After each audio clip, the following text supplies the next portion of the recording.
All right, I'm ready. I'm gonna say gold, but I really do like silver too. I say my biggest source of inspiration is fashion and art. But honestly, a lot of times when I have an idea for a design, it kind of like hits me like a ton of bricks. Watch reality TV. Outside of starting a business, I would say moving to Charlotte with no job. I get a lot of joy from basically thinking of a design idea in my head and then executing it and then seeing that people actually love it and are excited about it and want to wear it all the time.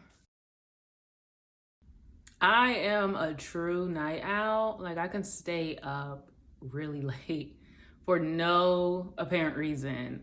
Normally I stay up late working though on my business. Well, the funny thing is, I always knew I wanted to do something creative. I just didn't know exactly what.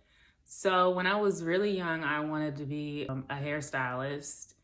And then as I probably got like to high school, I realized that I wanted to do something that had to do with fashion.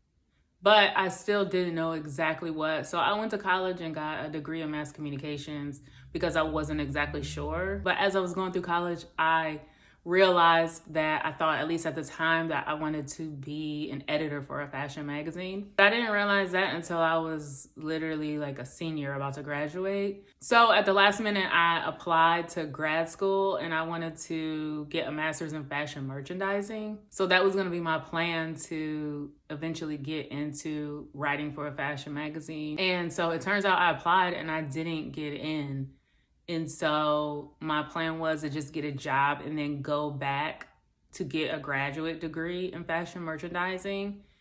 And it's funny because I can remember being so upset and calling my mom crying when I found out that I didn't get in grad school. But if I would have gotten grad school, I probably would have never ended up doing jewelry. I guess it all worked out in the end. With lots of creamer and sugar and flavors and all of that. Definitely Labradorite. Oh, that's a hard one. I would say focus on your faith and not your feelings.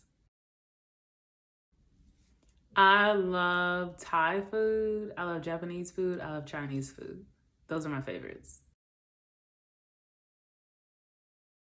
Well, I had a job that I absolutely loved, but at one point my business became a conflict of interest.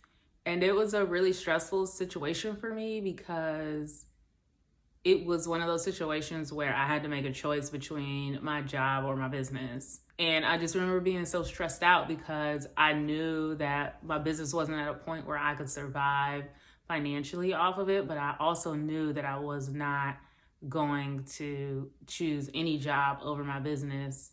But I was asked to make a choice between my full-time job and my business. And although it was super stressful, I ended up choosing my business, finding another job, and the rest is history. So what I thought was just like a really bad and like stressful situation actually turned out good. I would definitely say my parents and my sisters too, but absolutely my parents. My parents have been like super supportive ever since I was a kid. I don't come from an extremely creative family, so I'm the only creative one in the family. I feel like my parents did a really good job of encouraging me to be creative and do whatever I wanted to do and be whatever I wanted to be. Even though it wasn't the traditional path, they were always super encouraging and they still are.